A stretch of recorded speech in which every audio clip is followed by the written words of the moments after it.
प्यारे बच्चों, आज मैं आपको चैप्टर एक समान वृत्तीय गति में टॉपिक हमारा है बेटा अभिकेंद्र बल के अनुप्रयोग में।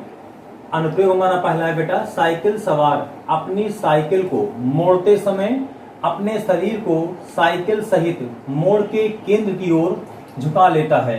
बहुत ही महत्वपूर्ण टॉपिक है बेटा ये। तो इसमें बेटा जब हम जहाँ दो आकृतियां हमने दिखाई आप देख रहे हैं, एक पहली स्थिति है जब कोई साइकिल सवार साइकिल पर बिल्कुल सीधे चल रहा है, इस तरीके से चल रहा है बिल्कुल सीधे। दूसरी स्थिति है जब कोई चौराहा आता है तो हम अपनी साइकिल को हल्का सा स्लांट कर लेते, झुका लेते हैं उसके केंद्र की ओर। दूसरी स्थिति ये दिखाई है बेटा। अब अगर इस व्यक्ति का निकाय की पूरी व्यवस्था का साइकिल सहित व्यक्ति का भार द्रव्यमान हमारा स्मॉल m है और इस समय स्ववृत्त केंद्र कैपिटल G है, नीचे की ओर उसका भार mg काम करेगा, नीचे से ऊपर की ओर प्रतिक्रिया बल लगेगा बेटा। यहाँ पर दूसरी फिगर में जब गतिशील अवस्था में केंद्र की ओर निकल रहा है तब प्रतिक्रिया बल नीचे से ऊपर कार्य कर रहा है और केंद्र की ओर ये केंद्र जहाँ मुड़ना है कैपिटल F बल लग रहा है, जिसे हम अभिकेंद्र बल कहते हैं बेटा। और आप देख रहे हैं इस निकाय का जो द्रव्यमान स्मॉल m है वो भार mg नीचे काम कर रहा है। दोनों जो हैंडल हैं उन पर भी हमारा बल एक इस तरफ F2 लग रहा है, इधर F1 लग रहा है और यह इस तल से थीटा कोण के झुकाव पर है। इस समय जब थीटा कोण के झुकाव पर होगा तो ये बलयुग्म आपस में क्या होंगे, संतुलन की अवस्था में होंगे, जिससे साइकिल सवार बहुत ही आसानी से उस चौराहे को पार कर लेगा, फिसलेगा नहीं, गिरेगा नहीं, क्योंकि बहुत ही महत्वपूर्ण है बेटा। अब इस अवस्था में आप देख सकते हैं दो तरह के बलयुग्म यहाँ बन रहे हैं बेटा। पहला बलयुग्म हमारा बनेगा, यहाँ पर आप देखें ध्यान से, mg भार है और प्रतिक्रिया बल r ऊपर, इन दोनों के कारण से mg व r से बना बलयुग्म तथा यहां देखिए F2 और इधर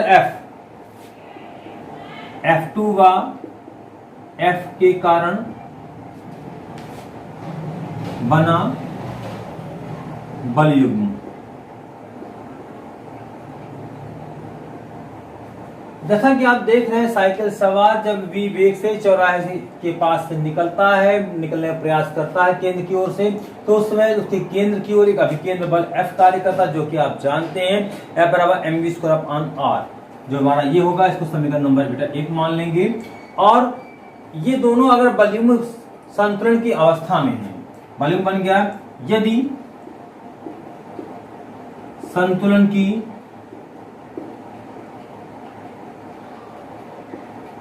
अवस्था में हूं तब साइकिल सवार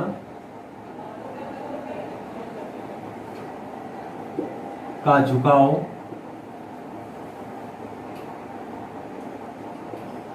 झुकाव थीटा कोण होगा। अतः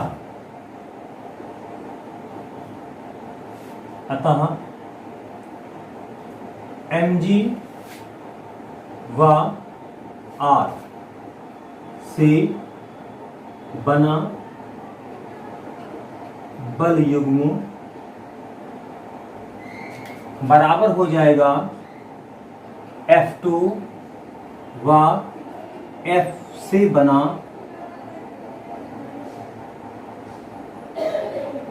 बलयुग्म के। प्लस संतुलन की अवस्था में तभी होगी जब ये भार mg जो नीचे कार्य कर रहा प्रतिक्रिया बल ऊपर काम कर, इनसे एक बलयुग्म बनेगा बेटा mg और r से बना, और दूसरा बलयुग्म जो बन रहा है यहाँ पर देख रहे हैं हैंडल पर F2 बल इधर लग रहा है, F1 इधर लग रहा और केंद्र की ओर F बल लग रहा है। F2 और F के कारण से संतुलन की अवस्था में आएंगे तो ये बल बनाएगा, ये बलयुग्म बनेगा बेटा। इन दोनों के जब बराबर स्थिति में होंगे, संतुलन की स्थिति में होगा तब तो आप कह सकते हैं यहां पर, ठीक है, ओके। तो इसका मतलब ये हुआ mg व r से बना बलयुग्म बराबर होगा F2 व F से बना बलयुग्म बेटा। तो इस अवस्था में यहां हो जाएगा mg इंटू जी ए साइन थीटा बराबर हो जाएगा एफ इंटू जी ए कॉस थीटा।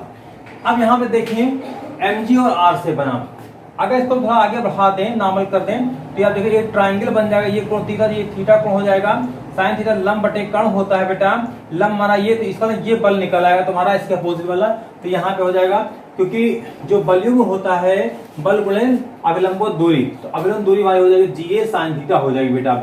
इसी तरह से जब F2 और F के लिए लेंगे तो इसका नॉर्मल इस पे जाएगा, तो हमको मिल जाएगा जी ए कॉस थीटा मिल जाएगा। जी ए से जी ए बेटा कट जाएगा, तो यहाँ हो जाएगा M G into sine theta बराबर एफ इंटू कॉस थीटा।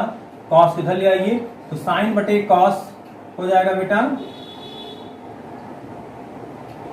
बराबर हो जाएगा एफ अपान एम जी। ये हो जाएगा टेन थीटा, और समीकरण 1 से f का मान हमने भी निकाला है mv स्क्वायर बटे r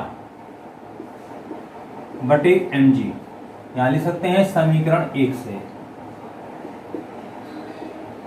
तो ये हो जाएगा बेटा tan थीटा बराबर mv square upon r into mg, m से m कट जाएगा, तो tan थीटा बराबर हो जाएगा बेटा v स्क्वायर अपॉन आर जी। एक सूत्र ये मिल गया है, इसको हम इस शेप में भी लिख सकते हैं बेटा कि theta is equal to tan inverse v square upon r जी।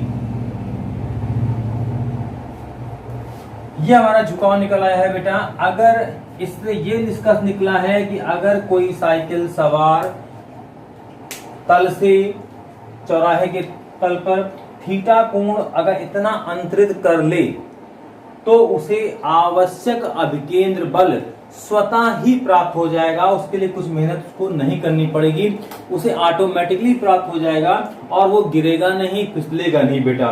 तो ये निष्कर्ष ये निकला है बेटा इस समय। इसीलिए जितनी भी सड़कें होती हैं, ये तो सिंपल छोटी गाड़ियां हैं, साइकिल है, लेकिन हैवी ट्रक है, बसें हैं, रेल की पटरियां हैं, इनको ऐसा करने के लिए क्या करते हैं, मोड़ पर हम हल्का सा को केंद्र को झुका देते हैं, इसी कारण से, जिससे वहां पर उन वाहनों को थोड़ा झुकना नहीं पड़ता है, बल्कि वो अपने आप स्वतः ही झुक जाते हैं रोड के कारण से, और झुके होने का उनको आवश्यक अभिकेंद्र बल की प्राप्ति हो जाती है, और जिसके कारण से वो पलटते नहीं, फिसलते नहीं और आसानी से चौराहा पार कर लेते हैं। तो उस अवस्था में झुकाव का मान इतना होता है। धन्यवाद।